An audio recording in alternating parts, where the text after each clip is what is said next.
Today I am joined by Melbourne hard rock outfit Riff Raiders with their brand new album Welcome to Mars, now out in the world, and a string of successful singles behind it. Their first live show since 2023, just around the corner. There is so much happening in the Riff Raiders camp. We're going to dive into the new album, stories behind songs and the band's evolution, and what's next as they prepare to return to the stage. This is Riff Raiders. Jenni, thank you so much for your time today. How are you? I'm all right. I'm good. Yes, well, it's good to be here. No, fantastic. Look, I'm so excited to have you on. I've been following you guys for a little while now, for a few years, and being in Adelaide myself, we have a bit of an Adelaide thing with rock bands that have broken out from here. Guys like Super Jesus and stuff like that I've been massive fans on, and the Beards. Oh, well, I can't mean yes, very much so, very much so. Yes. I think one of my favorite lyrics of theirs is if your mum doesn't have a if your mum doesn't if have your dad doesn't have a beard, you've got two mums. That's it. There we go. Thank you for the assist on that. I love it. Now, awesome.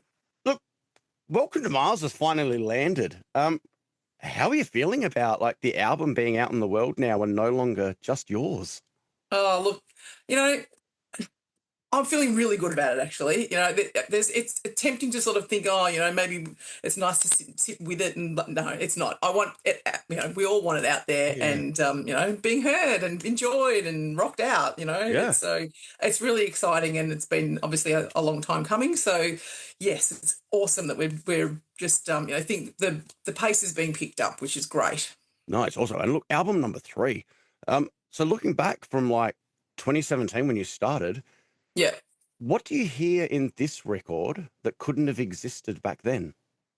Oh, that's a really good question. Look, I think, we did things a little bit differently in that the first record was really quite raw, and we actually recorded that before we did any live shows as Riff Raiders. So that was, a different approach in that respect. And then the second album, we went full production, lots of lush overdubs and harmonies and that sort of stuff. And now this one, we're kind of back to keeping it a bit more basic, but also a little bit different in that Marty laid down the guitar tracks first rather than doing a guide or whatever. And that was it. That was where we started from. And then we all came in and did, basically did things in, really 1 or 2 takes, and not a lot of overdubs, just trying to keep things as energetic as possible. Yeah, I love that. I think that is something that I'm really starting to see in music in general, is that raw approach coming back. And the way I've been kind of explaining it to people, it's kind of like we are right at the end of the 80s and hair metal and grunge is about to explode. Right. Yeah. With that mentality, people are kind of seeing this overproduction and these slick productions, especially with especially a lot of modern heavy metal stuff, especially. Is so overproduced, and it's so super compressed and really and on the grid, and and it has that really digital fire. And there's a little bit of a pushback coming, and people are really wanting that raw energy and edge again, which I love. I am a 90s kid. I grew up with that grunge era coming through, and then moving through to everything that followed. And so for me, I am stoked, especially as a songwriter, because being able to just bang out some songs and enjoy it and not have to be this isn't perfect, this isn't, but it carries what I want. That's everything. And that is something that definitely resonates with the new album for me. Awesome. It's got that I'm not saying it's not slick and polished, because it is, but it's still got that raw energy and that feel to it. You don't want to lose them. Yeah. One of those things when it's the sort of album you could chuck on in a big stereo system and you were going to feel that move through you. And that is everything to me. I love that. Yes, that's very cool. That's a good way to describe it, I reckon. Now, look, the title Welcome to Mars immediately kind of brings images to mind. Was there any was there any meaning behind it, or where did the title come from? Well, it comes from the title track, really. I mean, that was written just like minutes before we recorded it. So Oh, wow. there was the two tracks that we did like that was Welcome to Mars and Nothing to Lose. So the first two singles were, Marty kind of held them back. And really only showed us just before we recorded them. So we really wanted to have that excitement and that energy and that organic kind of. I don't know if that's the right word, but that excitement of learning a new song, and they're not overly complex. They're not meant to be deep sort of philosophical things, but we really wanted to harness that sort of energy. So Welcome to Mars is really, it also sort of explains why we'd been away for so long, So, yes, we've been on Mars, we've been doing our thing up there, and now, we invite you to come and enjoy the music with us up here where the party is. I love that as well, especially when you're like, we've been away, we've been over here. We're going to stay over here and keep rocking, and you guys should come That's right. out. I love that. That's it. Well, that's what the lyrics say. Yeah. At the end of the song, it says, maybe stay where you are because, we don't want all what's going on down there to come up here with us. But it's all a bit tongue in cheek. It's just that kind of play on words, I suppose. Like metaphors and metaphors as well. That's right. It's a fun way of kind of saying, things are kind of shit. And let's go have some fun over here. But we can be an escape from that. We can give you an escape from that. That's right. Yeah, I love that. Now, look, you guys are like, the album kind of jumps between like lots of different, I guess I'd say flavors of rock and roll. Yes, that's a good way to say it. Yeah, like there's so many different like influences that I can hear coming through there. Is that something that just came naturally for this album? Yeah, I guess because it had been a while and we did spend a bit of time gigging the rest of those songs that weren't those two singles. So, Marty Powell is our songwriter and guitarist. So he kind of he wanted to explore what they would do live, and he's influenced by so many different. I mean, we all are. So many different sort of genres and subgenres and different parts of the rock world. So it was just, I think. Well, it wasn't really deliberate, but it was kind of, that's how it naturally formed. Those songs kind of evolved in those different ways of being influenced. So, it's great to be able to perform things differently, and especially on a live setting, you've got an audience that doesn't want to hear 12 of the same songs, unless you're, I love you guys, but Airborne or something like that. Maybe they do, but we try to keep things interesting, and we try to sort of tell a bit of a story in that as well. We might end up doing something more down the same track for our next album that we are working on now. But yeah, it was good to sort of try that and see what lands. Yeah, look, I'm of that school as well. I just want to create music, and sometimes it's not always exactly the same as the last song or 2 or 3 songs ago, but it's all part of who I am. So I mean, it's all got to have a riff. That's what we're about, Riff Raiders. Oh yeah, 100%. You guys like killing it. Like as far as like riffage goes, I have just been like, this is an album that I will put my headphones on, and because I've got like my own studio here, I'll chuck my monitoring headphones on, and so I can really listen to it and just lose myself. That's awesome to hear. Yeah. That's really cool. The other thing I love about it as well, it is an album. You can put that on and hit play, and you will listen to the whole album and absorb it and enjoy it as an album. Which is a rare thing these days. So many people are so single focused. Sure. I love that bands are slowly starting to come back and go, let's put albums out again.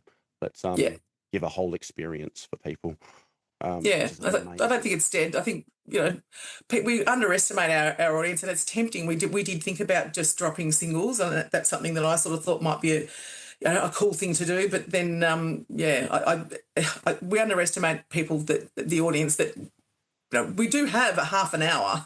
It's not like it's 4 hours of the same thing. It's 40 minutes of different places that you can go. So it's it is good for that escape purpose, and people are sort of shying away from the bite-sized snack of Yes. every little piece of thing that you're being fed on every news feed and every sort of, media outlet. It's great to have that difference and to be taken on a journey and be able to, actually enjoy the ride.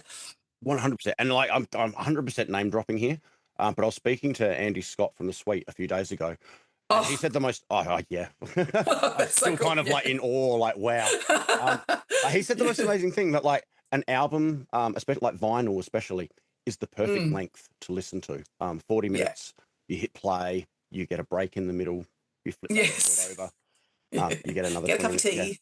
exactly. Yeah, that's exactly what he said as well. Yeah. Thought he might. Yeah, and I loved that because it just it's so true. And Yeah. I love that. Yeah. And look, that whole single game is still very relevant and something that I think is something that like will continue. People are going to push those singles, but having an Yeah. album at the end of it or like Yeah. towards the end of it is everything to me. Yeah. You got to keep It's people interested for a little while, but then give them like the whole package as well. Yeah. The snacks are there if you want them, but then if you want a Exactly. whole meal, we can help you with that. Yes, yes, yes. And I love that. And the singles are kind of like the invitation to the meal. Yes, You that's know? it. The Yeah. aperitif. Yes. Now look, Oh dear.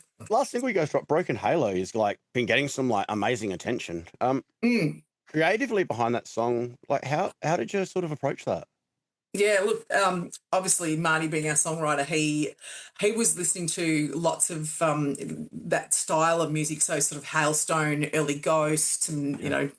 weird stuff like Maneskin and those sorts of things. And he always does, he inhales, he just consumes everything and just regurgitates. So that's kind of where the musical influence came from. Obviously, the riff was there, and he's formed that into that soaring chorus, which is so awesome to sing. Oh yeah. And he really, with the lyrics, he wanted to give me something to become a different person and jump into a persona of greed and just people that just consume for the sake of consuming and and just care nothing about fidelity and all of that sort of, any kind of ethics or whatever. So for me, it's awesome to be able to get into that and just become that for, 4 minutes and then move on.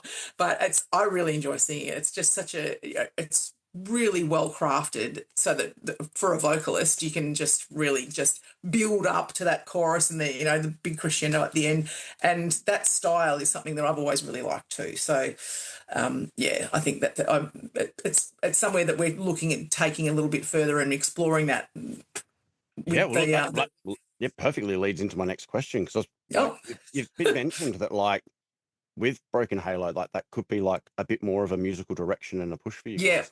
Um, totally. yeah, talk to me a bit about that. Like, is that just sort of like where you guys are kind of feeling you want to move to, or is that just like, Yeah, hey, we love this sort of music and we love how this song yeah, finished. Let's keep moving along. yeah.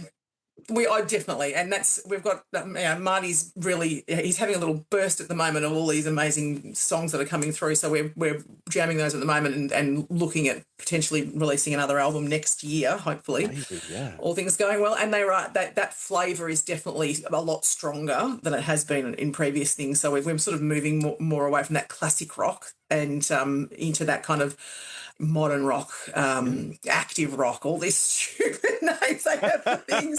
But Cinematic rock. just listen to it and whatever you call it, whatever you like. But yeah, this style is definitely that kind of menacing sound and being a little bit more. I don't know. I kind of feel like it's kind of more from the gut, if you know what I mean, and Yeah. punching out from there. So there is definitely those sorts of vibes are definitely coming through in more of the tunes that are coming through. There's a couple of really big ones that I can't wait to get out there. We might be able to play one of them at the show. Oh, awesome. And for me, like you're like a storyteller with the way you deliver and like with your lyrics. Is that a big part, especially moving into like with that sort of new style that really like that storytelling aspect is such a big part of that of delivering it. Is that Mm. a focus or is that something that's just like that's just how you work? I guess it's not something that I really concentrate on, but it is something that I really enjoy doing. And, I've always, I don't know, I guess that's something that just the way I communicate with people and interact with people in the world, that's something that I think, there's something to learn from everybody, from every interaction, from every experience. You can take something from that, or you can give something to that. So that kind of storytelling aspect works for me. And with the lyrics, and I work on them with Marty, of course, but we do, that's something that I love to do, and that's something that I really discovered more so with Broken Halo than, I guess, something like Nothing to Lose, which it's still got a story behind it, but it doesn't have that kind of, I don't know, it's more developed, I suppose, in something like Broken Halo. And, we're looking at doing a little bit more of that. And, it allows you to do, we have lots of creative ideas around video clips and, all sorts of other ways of being able to tell that story. So, yeah, it's cool. It's one of those fun things about being a creative is one little spark will generate so many ideas in so many different areas. Like you said, like video clips and like the visual and the audio and the presentation of it and what am I going to wear on stage and yes, absolutely. I want to present myself for this and can I do costume changes and can I maybe I can wear a wig or I love all that stuff. I mean, I'm like being in like the heavy metal world myself, like I rock for like the big panda. Oh, you got to have the theatrics. You have to. 100%. I grew up in musical theatre. And so for me, it's just, that's what you do. I'm there to, like, people have paid money to come and see my band play. I'm going to give them everything I've got, and I'm going to make sure I prep everything I can for it. And so doing a little thing like chucking some makeup on and presenting myself in a way that, not that people expect, but that people are there for. Well, it helps tell the story. Yeah, that's right. Yeah. And it's one of the, when I go see a band play, that's the stuff I appreciate because I know how much effort goes into all of that stuff. Exactly. Yeah. We always say that we play for people, not at people. We want everybody in the room to be part of that experience. And, it's always, people always say to us, you look like you're having such a good time, like it's a surprise. Fucking oath we are. Yeah. This is life, this is amazing. That's it. Yeah, there's only a few, like, for me, a few great joys in life, and it's like being on stage and hearing people sing back lyrics I've written. Oh my God, that is so huge, isn't it? Oh, it's there is nothing like it. That's it. And like, I have to remind myself that, like, no, you're not a rock star. But you are. You go home and, like, in that moment, you totally are. Yeah, but not to let it be who I am is probably okay, right? Of course. Yeah. So, I hear. Don't read books by Motley Crue when you're when you're in don't read The Dirt because that will be your downfall. You try to be that sort of rock star and it's never a good, it can be real. Yeah. Now look, for me, like, my favorite tracks on the album are definitely like Falling Behind, I love, and Climbing the Walls, because that, like, southern riff at the start of it just grabs me every time. But is there a track on the album for you that you feel best represents Riff Raiders today? Oh, look, best represents, I guess Broken Halo would probably be where we're at right now. I mean, it's different though. I mean, the things like Feels Like Something is that 3-part power pop sort of style, and that's kind of like where that's kind of like a nod to where our beginnings. I met Marty a long time ago, and we were doing more of that style of music at that time, and he's made it into a Riff Raiders. So I with that length of experience, I think that's a really good sort of demonstration of that evolution, because it's the same riff played in 3 or 4 different ways over those 3 parts. So yeah, I kind of like that in the riff rating nod that is. But I think probably if I had to say this is a Riff Raiders sound right now, it probably would be Broken Halo, I'd say. Well, maybe Feels Like Something. Those two together would give that a sense of who we are and where we're going. Yeah. On the flip side of that, then, is there a song that surprised you once it was finished that you're like, wow, I wasn't expecting that to hit like it did? Yes, probably Never Want to Be Alone, because that's been, it's a little bit outside of other, you know, it's not as sort of traditional rock, and it's not a ballad, you know, or that kind of power ballad, you know. But it is really from the heart. It's one of those songs that's really, you know, written, it's a raw emotion, and I didn't know really if that would work in the mix with the other songs. But when I heard that play after at the end of the album, it is a perfect sort of, you know, finisher, perfect closer for the journey that we've just been on with the songs before it. I wasn't sure if it would work in that collection, but you know, I think that's it was, Marty was right again. So we've all got that person in a band that, like, yes, you just need to learn to, like, trust and go, you know what, go for it. Oh, do your thing. Don't fight it. Just that's right. I have one of those, and we just let him do his thing, and and I'm amazed with the results when they come back. Yeah, it's awesome. And always, yes, they're bastards, aren't they? Oh, yes, and it's so natural to them. It's like it's breathing. You're like, what are you doing? That's it. There's always a mile ahead, and I'm like, no, let's try this and this and this and this, and no, you were right. Yes, sorry. Every fucking time. Yeah. You're like, let's explore the 10 possibilities that we could go here, even though you think this is the right one. And you can see them going, I didn't think of any of those. But there's probably a reason for that as well. Yeah. Damn. Yeah. Look, Nothing to Lose has got this like the fantastic looking video. It is like amazing. Shot at ABC South Bank. How did that opportunity come about? Well, my day job is in gardening magazines at the ABC. Oh, wow. So I was that's right. I probably have a stack of those magazines out here. I'm the biggest gardener ever. Excellent. Well, we can do a separate interview on anytime. But I love photography as well, so like nature photography. Oh, yeah, cool. Yes. So because I have that sort of connection with the ABC, I was able to get mates rates to get the studio. So that was something. And part of the deal is that you'd have to employ an ABC like a tech person. Yeah. So that was we managed to find someone who was really good with lighting. And my girl on the inside, Julianne, legend, she was the one who said, okay, well, you have, part of this is you have to have an ABC tech person.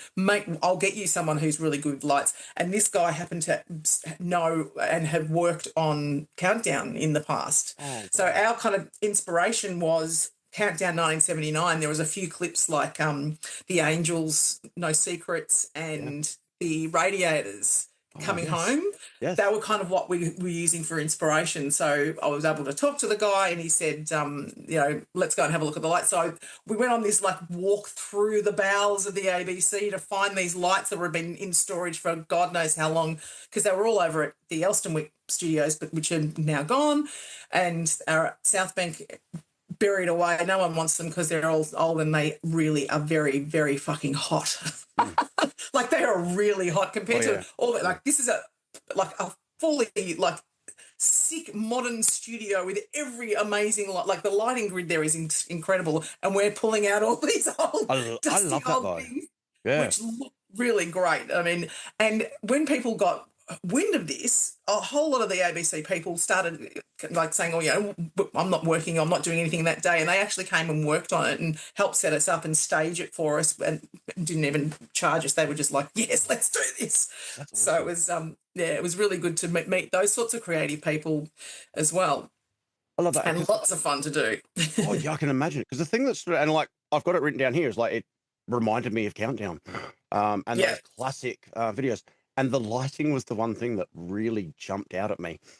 Yes. And so like that's blown me away, because but like I said, being a bit of a theatre kid, like there is something about grabbing like a big old can, putting a gel in the front of it, watching that gel melt by the end of the night. Yes, that's right.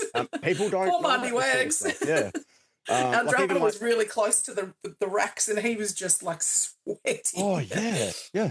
People don't see that, and like. Even like when, like I've said to people, like, where do we get gels these days? And people are like, what's that? Yeah, that's right. It's all LED. Oh, I'm like, okay. Yeah. There's something about we didn't even use gels. We had the full baking, just, that warm orange glow. Oh, yeah. Yeah, it was But really no, cool. So, and we shot both that and Welcome to Mars in the same day in that studio. So awesome. we did Nothing to Lose first. We're a Spread it bit out. bedraggled in the next one. But no, it is the clip is just beautiful. Yeah, from the way it's shot to the light, everything about it. I just Very, very lucky. yeah, I was absorbed by it. I loved it, and it really gave me that you know, sitting watching Rage at the middle of the night and seeing those old Countdown clips. Being my age, Yeah. not being able to have watched Countdown when it was coming out, I Right. was quite young at the time. Yes. But yeah, amazing. Now, Yeah, that was lots of fun. yeah. Now look, Welcome to Mars cracked like 30,000 views really quickly. Yeah. Were you expecting that kind of response? No, never not know. that kind of response, No. especially after such a long time. And, you know, Nothing to Lose did well. It was a couple of thousand over the first, I think, month or something. I'm not very good on the numbers, the stats, but like, you know, obviously that was a return, and we expected people to have a look to see what we've been up to. But then the second single was quite a long time afterwards as well. You know, yeah, that was definitely a surprise that it was so well received. And in random parts of the world, like the Netherlands, suddenly, I don't know how these things happen, you know, the joys of the internet. Yeah, it must have been put on a playlist there or something. I don't know. So yeah, heaps of plays from the Netherlands, and yeah, it must just got put on repeat somewhere. It's very cool. Crazy when that sort of stuff happens. I've had Yeah. had a random song from an old band for some reason got put on a playlist that got played in shopping centers in the Ukraine and Russia and around. Oh my God. Yeah. Okay. Very bizarre. I was like, okay, That's I will take those. I will take the hits for it. I'll take the plays. sure. That's but great. yeah, when I found out what it was, I was like, okay, that's weird, but shop away, compadres. Yeah. Now, look, you guys haven't really played live since 2023, I believe it is. Yes, that's right. What's it like preparing to get back on stage? I mean, it's still a little bit away. Yeah, so like 8 weeks or 9 weeks or something. I'm not counting down or anything.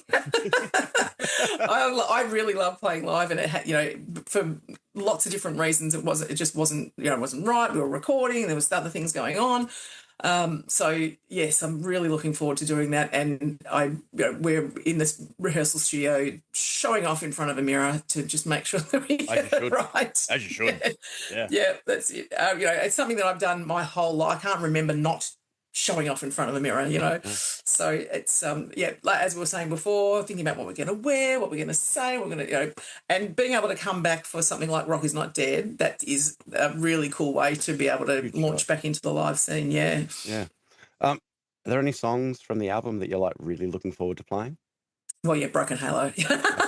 But we'll I think we'll be playing quite a few of the songs from the album, and there's songs like Falling Behind, which we didn't play a lot live, you know, previously. You know, one or two shows I think we did. I know we definitely did it in at least one show, but that hasn't really got a run. And I think, you know, now that it's a bit more developed and it, you know, it's been heard by some more people, that'll be really, I think that's going to hit well once we get that out and do it. You know, you can play with things and do things slightly differently live. You know, I like to, you know, scream a bit more. Yeah, have fun with it. And that's sometimes the songs, the way they, I mean, not change, but like you get these slight changes in songs, whether it be like a pause but sometimes they are. Yeah, they're everything. Sometimes it's so much more fun, and exactly. Yeah, that live experience. And again, when you see people singing those songs back to, or you know, mouthing the lyrics, and you know, you can just feed from that. Yeah, and you know, maybe they might be able to. It has happened before that I've looked at someone and they're singing the right lyrics, and I'm not singing the lyrics. Guilty, very guilty, very. So guilty. Thanks, Jody. In fact, I've had nights where I've just gone, I have no idea what the next line is, and I know that kid in front of me knows every word. So let's get in the microphone and that's it. It's all part of it. Yeah. Made my night a bit easier. Yeah, absolutely. I mean, going forward after this show, have you guys got plans for like doing some more shows and like getting back into that live scene again? Yeah, look, we'll definitely do more. I mean, we all love it so much. We'll definitely be doing more of it, and choosing the right sorts of shows as well. We want to do shows in other cities. We know how important it is to get out and about, and we love Adelaide, of course. It's been in our early days. We played a lot in Adelaide because it's not that hard to drive over and do a couple of shows and head back. But yeah, so we do want to sort of get out into other cities, especially up the East Coast.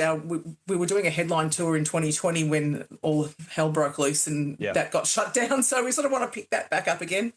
And yeah, there's lots of things like that in terms of live that we would like to tick off the list to do. Play in Hobart, maybe that would be cool. Yeah. So there seems to be a bit of a decent scene happening down there as well. Yeah. But and then we'll do some more recording and hopefully get something out. We don't want to sort of stay out in the wilderness again for quite as long as we did last time. Yeah, you definitely get those places like Western Australia is the same, Hobart, Adelaide to a smaller extent, where people are just so thankful that bands are coming to their town because we don't get as many bands coming through. Which is weird. It's not that far. It's No. I mean, I understand when it comes to like a business decision, if you're bringing coming over from far away and you just want to kind of minimize the travel side of it, and but I mean, yes, I can see. I can understand. Make sure the fans are getting what they want. So that's it. I get it with Perth, and I'd love to play in Perth because there is a good scene over there, and there's plenty of great venues, and there's definitely a good there's plenty of rock fans there and everything. Another things that we would like to do, like we've done a couple of festivals. It's not something that's high up on we did a skydiving festival once, and which awesome. we got to go do skydiving out of Brisbane, amazing. But those sorts of like the is it the Mundy Bash? Those sorts of kind of outback adventure type. I love doing that sort of stuff. I'm a camper. I love just getting out and getting dirty, and what goes on tour stays on tour kind of stuff. Yes. That really can happen in those places. So yeah, we'll see if that kind of thing is on the cards for sure. Yeah. It's funny, we're touring. The stuff that I love the most, I mean, the shows and all that stuff is amazing. Usually it's the travel though. In the van with the guys, having a laugh. I like to make sure we've got like a little barbecue or something with us, because we will stop in the middle of nowhere, pull that out, have nice. bit of a family meal. So you're the band mum. Well, I mean, I don't know if they'd call me that, but band dad, something like that. Yeah, but like every band practice, I cook a barbecue for all the guys. Have a oh my god, sit down, we need to level up. For me, it's just. I mean, we practice from like early in the morning and we'll go through to the afternoon, so it's nice to have a bit of a break in the middle. But for me, that family meal side is just important because we are a family. We get to sit down, together, have a laugh, for sure. Not think about the music side of stuff for a little while and just enjoy each other's company. And it comes through on stage when you. That's right, exactly. And it does come through on stage, yeah.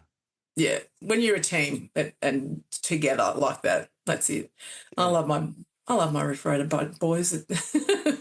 I'm very privileged to play with those blokes. It's let's say I'm probably the same with me. My guys, they're my brothers and sisters. So I love those guys, and like even when we don't agree or think things aren't great, it's still my brothers. That's it. I still love them. Absolutely. I might be annoyed with them, but that's it. We all have our little, things that other people find annoying. I'm sure there's loads of them that the guys find annoying about me. Same for me. I know that there's lots that they cannot stand about me. That will tell us, won't they? And that's what a family's for. So 100%. And one of the great things about, I mean, Melbourne in particular as well, is like Melbourne hard rock is just alive. Musical trends seem to like come and go, but like that rock side of stuff just is rock solid. Why do you think that is? Why do you think Melbourne in particular has got this real rock and roll? I honestly think that it's something to do. There's some kind of like divine equatorial line thing happening, It's because it's been over generations. It can't just be that and people gravitate here, or they were born here, or for whatever reason, the venues are here. It just is one of those places that has that spark. And I was born and raised here, of course, so I have I'm a bit biased, but I just find that, you know, even going to other places around the world, we played in LA, for instance, and, you know, no, that's like Rock City. I haven't been to Detroit. That might be different. And our old bass player was born there, and he's like, Detroit's where it's at. But I just find that is that cosmic kind of energy that of a place like Melbourne, that it's just where it's naturally formed and naturally is meant to happen. So people either come here or it's in them when they are born here. And, you know, we need to actually nurture that. You can't just sort of take it for granted. I think, you know, there's been all sorts of well-publicised things about venues needing to pipe down, and, you know, obviously we were faced really tough times during lockdowns, being the most locked down city in the world, or just about. So all of those things, and still yet we survive. And it's always been the same way with, you know, whatever ups and downs there be, you know, the advent of synthesizers, people, we got through that. We can get through anything. Yeah. So, you know, there's lots of great venues and lots of, you know, what I really like about it is that there's all sizes. You know, if you want to go and watch a rock band, you can watch a rock band with 10 other people and still get an amazing vibe and come out sweaty and just, you know, completely soaked up for the night, which is just perfect. And you can go right up to hundreds, thousands, and, you know, feel the G if you like. That's something that I think is really cool about Melbourne Rock City. Yeah, look, give me a venue like the Bendy in Melbourne. I'll go to the Bendy, go see some amazing bands, and a world-class show for the price of a local band. Which is what I try and tell people. Like, you can go see bands that you know, people think local bands and like Australian bands aren't on that same sort of level. When they go see a band play for the first time locally, they're always blown away because they're getting that like a world-class act. That's it.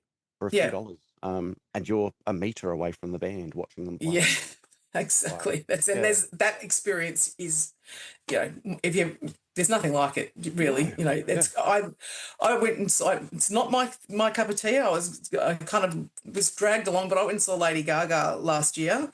And that was an incredible spectacle, but you just don't get the same buzz for me as standing in front of a local band. You know, even in a matinee show in the front bar, when there's 12 other people having a few beers, sticky carpet and loud rock and roll, you know, that's heaven. Yeah. And there is something about hitting like a big open E chord and feeling that guitar note move through you from the cab. There's nothing like that. And you just don't get that in, like, you know, your big arena type shows. You still get that feeling, but there's not that air movement that comes with it. No, it's not the same. And I am a front, you know, I'll admit I'm a big fan of The Darkness. I've seen them live like probably 18 times or something, and I will always get to the front.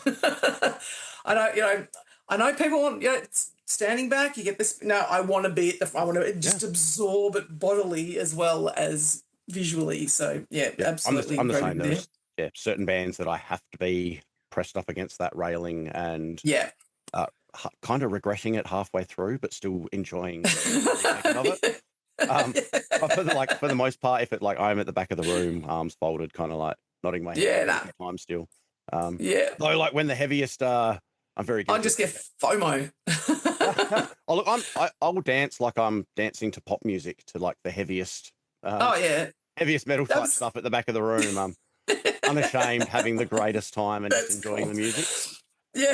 I actually did that once. We were at we went and saw the Saboteurs, another band that I absolutely love, and it was at like the Regent Theatre or one of those theatres in the city, and we were in the very last row, and there were like those folding seats that are a million years old, and I was standing up on that, dancing like an absolute mad, like really crazily, but I could because it was the last row. So I didn't mind, and it was whatever seat we could get. And these people kept tapping me on the shoulder. I'm like, would you fuck off?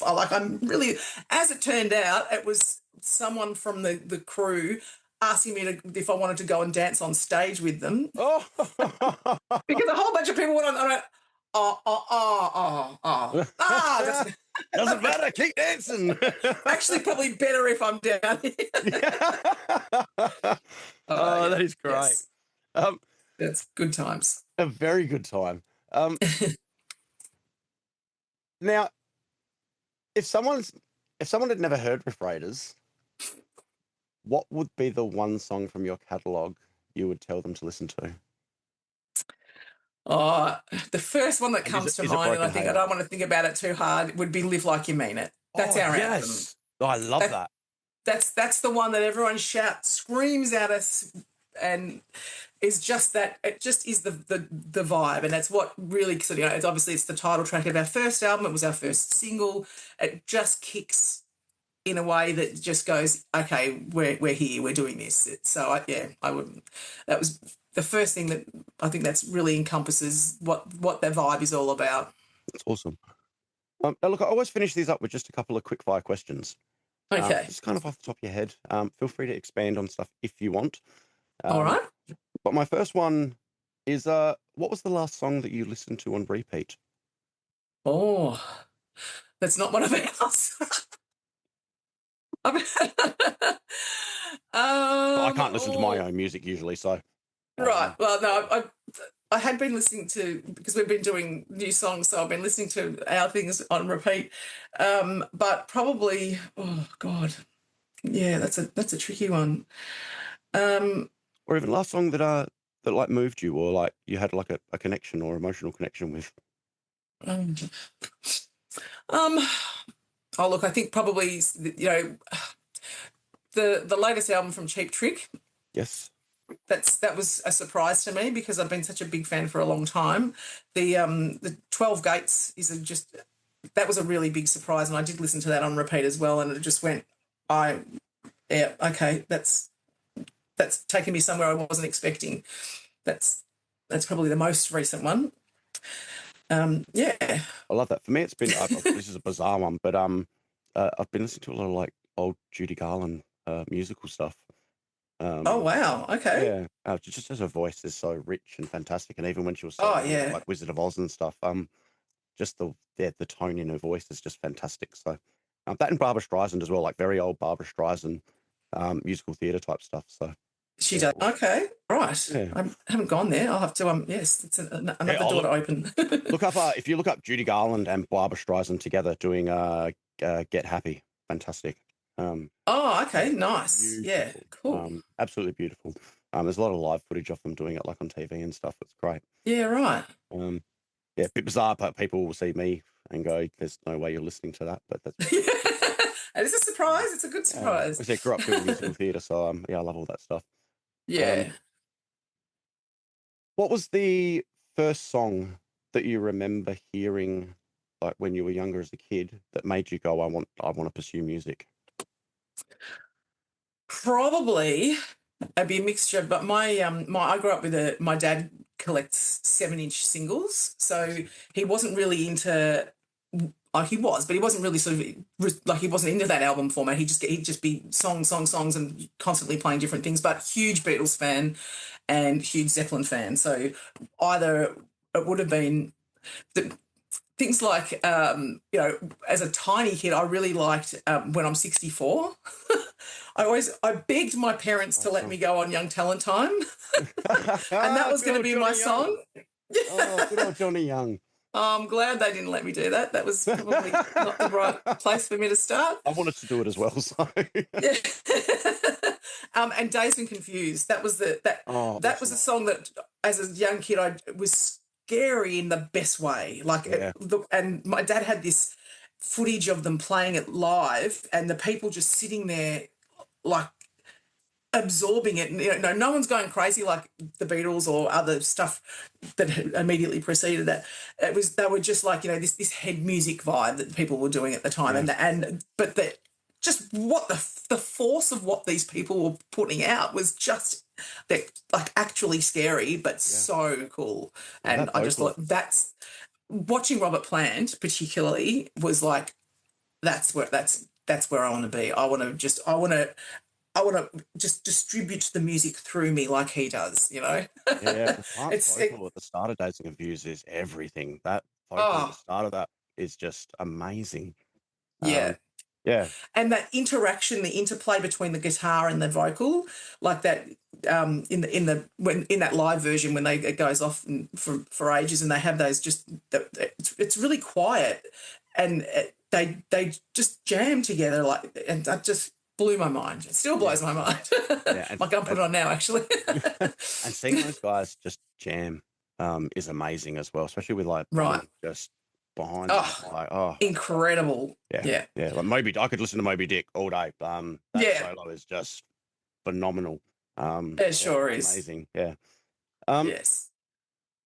Do you have a venue that you love, not specifically for the venue itself, but because of a restaurant or food place close by? And I have one of these. Like, for me, it's the Bendy. There is a pizza place called Thin Slizzy's just a few doors down from it. That is the best pizza I've ever had. And I think I'm trying to remember every time I get the Tony Iommi pepperoni. Amazing. And I've never had a better pizza. And being like a rock theme, it just Well, R.I.P. Whole Lot of Love Bar. That was in Brunswick in Melbourne. That was it's a small venue, nice high stage. Actually had a big picture of Zeppelin on the wall as well. And around the corner was Danny's Burgers.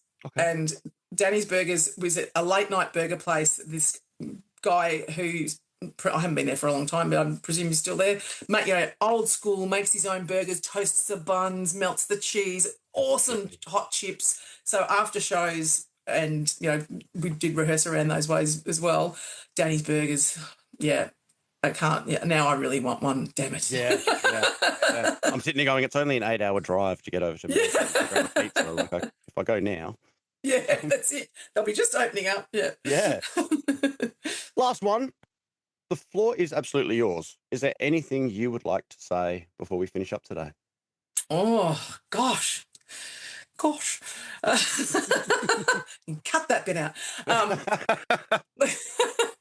I would like to say thank you to you and all of the people who are the listeners and the lovers of rock music and the passionate people who play us and just are there enjoying it and, occasionally comment on a social media post or those sorts of things. But there's the people, particularly like yourself, who do the support in interviews, in, pushing it and getting it into other people's ears. I think that is just like, it's gold. We just are really lucky to have people like yourself that would be, that are the introducers, that you're helping people discover our music and other people, other music like ours. And that is something that, that should be applauded and isn't applauded enough. Oh, thank you. I genuinely really appreciate that. But like I said at the start, without people like you making amazing music, I don't get to do this either. So thank you. We are. The pleasure is mine. Yeah. And for all the the lovers of rock and roll out there, right. You guys are amazing. So thank you as well. Thank you. Thank you. We love to do it.